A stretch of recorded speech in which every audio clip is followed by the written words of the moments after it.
by Ben Agande. Kaduna State Governor Nasir el-Rufai Kajuru killings, Fulani youths warn, enough is enough. Governor el-Rufai had revealed that 66 Fulani were killed in the local government. Later, he jerked up the figure to 130. However, addressing a press briefing yesterday, the State Commissioner of Police, Abdulrahman, faulted the governor's casualty figures. According to the police boss, investigations were still ongoing and it would be inappropriate to provide figures. He said, "I told the governor that figures in a crisis of this magnitude should be left alone until investigations are concluded in the areas information are coming from.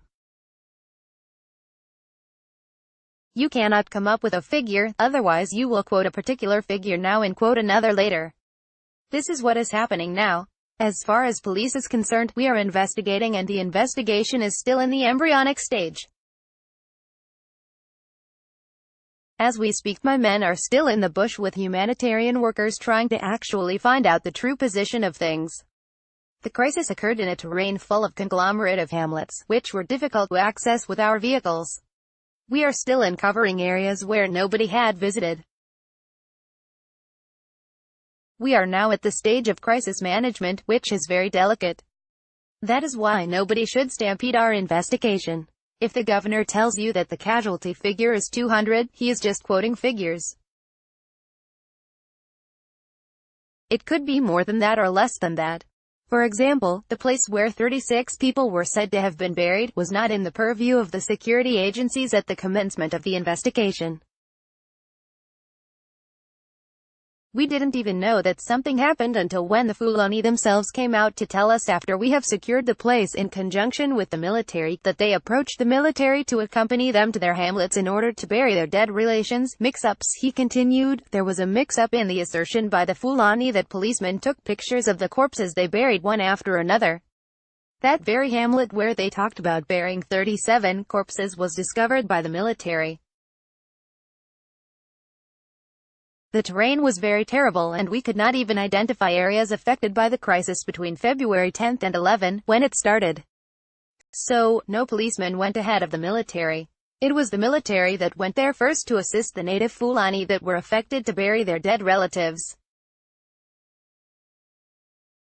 The policemen went there later with a GOC, whose men discovered the place, for a stakeholders meeting to calm nerves and to find a lasting solution to the nonsense. That was when we were informed that there was a camp which they would want us to see.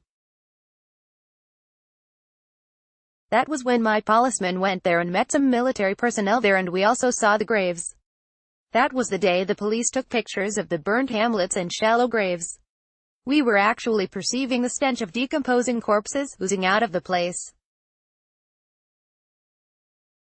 We also saw 2 burned motorcycles. That was the first time that we saw the man who claimed that 37 dead persons were buried in the shallow graves. He even said that his parents, wife, uncle and relations were also among the dead bodies that were buried. We believed him because the whole hamlet was cleared.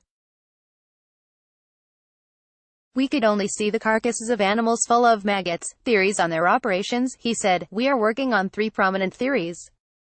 First is that unknown gunmen, believed to be Fulani, attacked the Adara people and escaped in the night on February 11. The DPO in charge of the area immediately mobilized his men to the area, combed the bushes in search of the perpetrators in the middle of the night. It was there that they started seeing the carnage. Unfortunately, the Adara natives went to the Fulani communities and carried out a reprisal attack. At that time, it was easier to identify the perpetrators or those who instigated the reprisal.